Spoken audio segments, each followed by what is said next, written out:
The left is about to get very harsh with the right. We've been talking about this mostly in the realm of social media. We don't get to tweet, whatever, we don't get to post certain things on the internet. It's going to be a lot harsher than that. You're going to long for the days when your biggest problem was what you could and couldn't tweet. And we've been sounding the warning bell on this for a long time. It's going to involve the sort of commerce you're allowed to engage in. Are you allowed to call an Uber? Are you allowed to get delivery food? Are you allowed to use certain basic commercial systems? Are you allowed to bank? You have a bank, right? You keep your money in the bank. Some conservatives keep all their money in their mattress, but most, I would say, use a bank. Well, that could come into question. Not just for Joe Schmo on the street, even up to and including the duly elected sitting president. Deutsche Bank made an announcement yesterday, said that they will not lend to Trump anymore. So President Trump has business holdings all around the world. Trump obviously takes out loans to grow his businesses. And one of those banks that he's worked with in the past will not lend to him. Are they not going to lend to him because he's not a worthy creditor or a worthy borrower, rather? Is that it? Because they don't think he'll pay it back? No, I think he'll probably pay it back. He's the most famous, powerful man in the world, at least on paper. His brand has been extremely successful for decades and decades. I don't think it's that. It's because they don't like his politics. And so they're not going to lend him money. So he's not going to be permitted to engage in his commerce, to grow his businesses. Now you might say, well, Michael, look, that's just the beautiful, wonderful free market working. And don't you love that? Don't you want a completely unfettered free market with no regulations? I don't want that. I know that a lot of liberals seem to think this is a very powerful argument against conservatives these days, particularly when we talk about regulating tech. That's not what conservatives believe. That might be what some caricature of a libertarian from some cartoon in the 1980s believes, but that's not what conservatives believe, and it's really not what the conservative tradition has ever embraced. Putting that aside for a second, though, I don't want to live in a society where people's political views are going to, particularly mainstream political views, are going to completely ostracize them from engaging in any kind of commerce.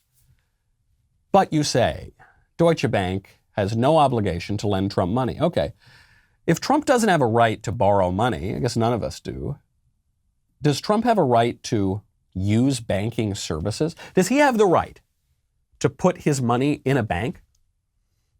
Do you have that right?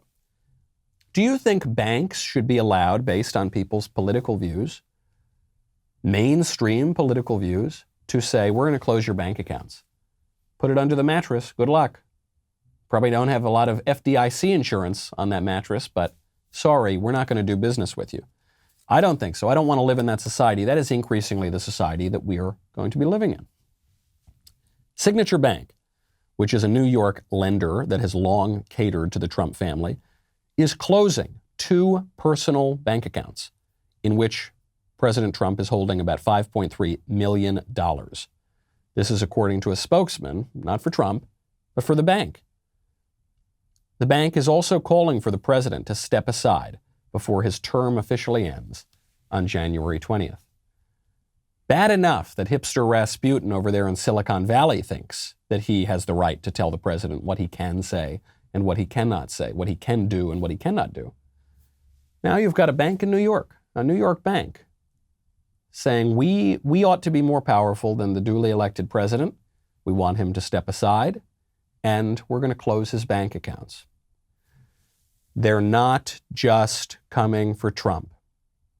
I want to dispel this rumor, this absolute canard, that if some other Republican had gotten the nomination in 2016, first of all, that Republican would have won. I'm not sure of that. But even if that Republican had won, then the left would have gone easy and the temperature would be lower and everything would be fine. There were many, many articles published in 2015 and 2016 with variations on this headline. Everyone's worried about Trump, but Rubio is much scarier. You're all worried about Trump, but you should be much more afraid of Ted Cruz. Mitt Romney, who's a joke, he's a liberal milquetoast supine, submissive squish for the liberal establishment. I don't know how many more adjectives I could possibly use to describe how liberal, by Republican standards, Mitt Romney is. In 2012, the president-elect, Joe Biden, said he wanted to put black people back in chains. In 2012, they said Mitt Romney was a homophobic assailant who would clip the hair of some gay guy in school or something. Remember that story? He is so vicious, he's such a psycho that he put his dog on the roof of the family car in a cage when he went on vacation. Remember that? Remember that storyline? That psycho Mitt Romney? That maniac who wanted to take his dog on vacation? Who does? I would never take a dog on vacation. He's a nice enough guy. I don't even like Mitt Romney, but he's a nice enough guy that he brings his dog on vacation. And that is evidence that he's a psycho. They would have done this to any Republican. Maybe Trump is a little funnier about it. Maybe he's a little more of a jerk about it, so he fires them up a little bit more. But in other ways, Trump is a little more liberal in his behavior and in his historical views. In his, much of his career in New York, he was kind of a more liberal guy.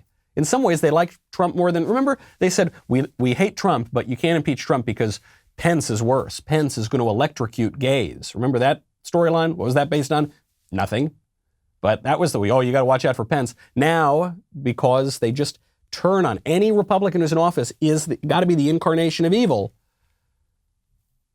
you have to say anyone who even possibly could oppose Trump is so much better, which is why they have a strange new respect for Mitt Romney or Bill Kristol, who they used to call a war criminal, or the Cheney family used to call them war criminals, or Pence used to say he was a maniac electrocuting homosexuals. It's so naive to think that it's just about Trump. It's not about Trump. They're not after Trump. They're after you. It's not just some bank in New York. Here's Forbes. Forbes magazine says, A Truth Reckoning, Why We're Holding Those Who Lied for Trump Accountable. This is written by Randall Lane. He's the sort of adult man who wears a very silly-looking fedora, so it tells you a lot about him. Chief Content Officer and Editor of Forbes. He's talking about the insurrection and the lies and the blah, blah, blah, kind of boilerplate Democrat talking points. But then he comes to his point. He says that if any company hires President Trump's ex-press secretaries, ex-spokesmen, people like Kayleigh McEnany, people like Sarah Sanders, people like Kellyanne Conway, who would speak for the president on television. If any firms hire them, Forbes will destroy those companies. Forbes will take special measures to try to destroy those companies because they want these people who worked for Trump to be unemployable. Talk about the patriarchy. He's specifically talking about all these women. He says, look, ex-press secretaries at the White House, they go out and they make a lot of money. Guys like Ari Fleischer or Jay Carney, and okay, that's fine, but we don't want the Trump ones to make money. We want their lives to be ruined. We want them to be completely ostracized from society. They're not just talking about Kayleigh. First of all, I think 10,000 swords should leap from their scabbards to avenge even an insulting glance at Kayleigh McEnany, all right? But it's not just about Kayleigh. It's not just about Sarah. It's not just about Kellyanne. It's about you. The Forbes chief content officer is coming after you. What he's really saying, the subtext of this column is, we don't want any of you people who supported Trump, any of you 75 million Nazis, irredeemable deplorables. We don't want any of you to have a job ever again. We don't want you to be able to vote ever again. We don't want you to be able to speak ever again on social media. We don't want you to have anything to do with society. I hope you enjoyed that clip from The Michael Knowles Show. To check out the full episode, hit the link in the description or download The Michael Knowles Show wherever you listen to podcasts.